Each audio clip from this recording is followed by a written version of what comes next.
নমস্কার বন্ধুরা, তোমাদের এসজি স্টাডি সেন্টারে একটা নতুন ভিডিওতে স্বাগত জানাচ্ছি। তো আজকে কিন্তু তোমাদের ফোর্থ সেমিস্টারের বাংলার যে পূর্ণাঙ্গ সহায়ক গ্রন্থ আছে ওই জায়গাটা কিন্তু তোমাদের জন্য খুবই ইম্পর্ট্যান্ট। আর আমি ওই পূর্ণাঙ্গ সহায়ক গ্রন্থ থেকে কিন্তু তোমাদের জন্য একটা শর্ট সাজেশন, আর যে সাজেশনের মধ্যে থেকে আমি তোমাদের বলতে পারি যদি কেউ আমার সাজেশনটা ফলো করে যাও তো 100% তোমরা কমন পাবে। আর তার উত্তর তোমরা কোথা থেকে পাবে, যদি না উত্তর থাকে সেই উত্তরের ব্যবস্থাও কিন্তু আমি করে দেবো। তো ভিডিওটা শেষ পর্যন্ত দেখবে, তোমাদের আমি সবটা বলে দেবো। তো দেখো, তোমাদের যে পূর্ণাঙ্গ সহায়ক গ্রন্থ আছে ওখান থেকে কিন্তু তোমাদের দুটো কোয়েশ্চেন আসবে, একটা হলো চলচ্চিত্র থেকে আর একটা হলো তোমাদের চিত্রকলা থেকে। তো দুটো থেকে যে কোনো একটা লিখতে হবে। আর দেখো, যারা ভাবছো যে তোমরা দুটোই পড়বে, দুটোই পড়তে পারো, আর যারা ভাবছো যে একটা পড়বে কিন্তু পুরো মুখস্থ করবে একটা থেকে, তো সেটাও করতে পারো।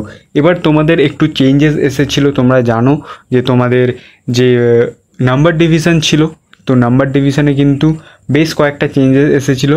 যেমন তোমাদের দেখো এখানে 5-এরও পুরো প্রপার পড়তে পারে, মানে আসতে পারে, বা 3+2 বা 2+3তেও কিন্তু তোমাদের আসতে পারে। তো দেখো, তোমাদের যে প্রথম আমি সাজেশনগুলো দেখাবো সেটা হলো চলচ্চিত্রে। দেখো, চলচ্চিত্রে যদি আমরা লক্ষ্য করি বিগত 1-2 বছরে কিন্তু মৃণাল সেনের কিন্তু পড়ে গিয়েছে। তো আমরা যদি দেখি যে 1-2 বছর আগেকার জিনিস কিন্তু খুব একটা পড়ে না উচ্চ মাধ্যমিকে, 2-3 বছর আগের যেগুলো আসে সেগুলো কিন্তু রিপিট হতে থাকে। তো কিন্তু সেই হিসেবে প্রিভিয়াস ইয়ারগুলোতে কী কী এসেছে সেগুলো কিন্তু আমি বুঝে শুনে তোমাদের এই সাজেশনটা বানিয়েছি। দেখো, প্রথমে যেটা আছে বাংলা চলচ্চিত্রে অপু ট্রিলজির যে গুরুত্ব, ঠিক আছে, যে অপুর যে কটা ট্রিলজি এসেছিলো, যে কটা কাহিনী এসেছিলো সেটার গুরুত্ব। আচ্ছা, অনেকেই তোমাদের মনে হতে পারে যে কেন আমি সত্যজিৎ রায়টা আমি ডাইরেক্ট দিলাম না, কারণ সত্যজিৎ রায়টা পর্ষদ নমুনাতে আছে। তো পর্ষদ নমুনাতে যে কোয়েশ্চেনটা থাকে খুব একটা সেটা আসার চান্স থাকে না। তো তাই তোমরা যদি এই কোয়েশ্চেনটা করো তো আশা করবো আমি সত্যজিৎ রায়টাও যদি ঘুরিয়ে আসে তোমরা কিন্তু লিখে দিতে পারবে। দেখো, তারপরে দেখো বাংলা চলচ্চিত্রের ইতিহাসে পরিচালক ঋত্বিক ঘটকের অবদান।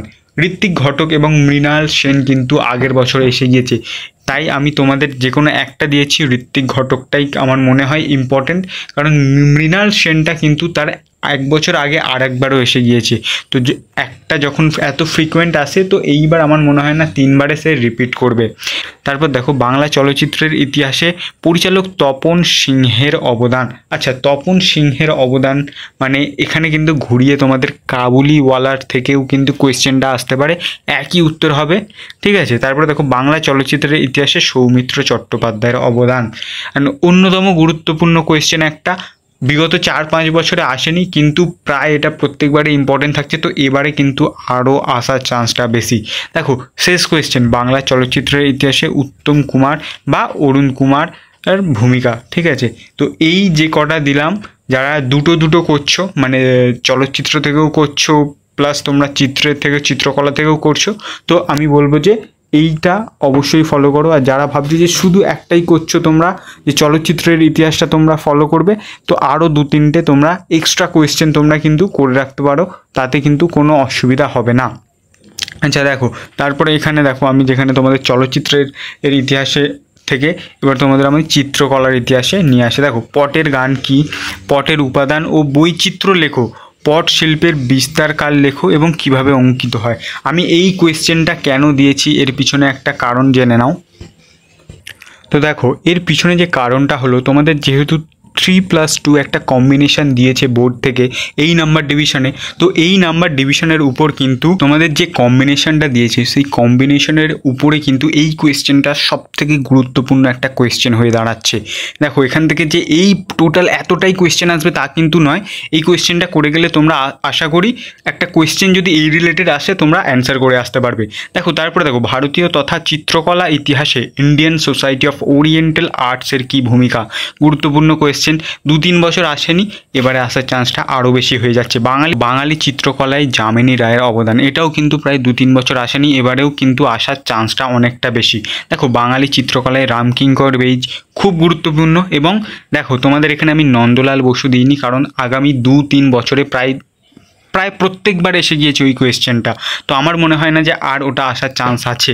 দেখো এখানে দেখো তোমাদের আমি অবনীন্দ্রনাথ ঠাকুর এবং গগেন্দ্রনাথ ঠাকুর ও রবীন্দ্রনাথ ঠাকুরের তিনটে আলাদাভাবে আমি তোমাদের করতে বলবো না, কারণ তোমরা যদি এখানে জোড়াসাঁকো ঠাকুর পরিবারের যে অবদানটা তোমরা যদি করে যাও তাহলে যে কোনো তিনটে যদি আলাদাভাবে আসে তোমরা লিখতে পারবে, আর যদি এটা তো যদি 3+2 কেটেও আসে সেটাও তোমরা লিখে দিতে পারবে। দেখো তোমাদের এই মোট আমি সাজেশনটা দিয়েছি, এর ভিতর থেকেই আসবে।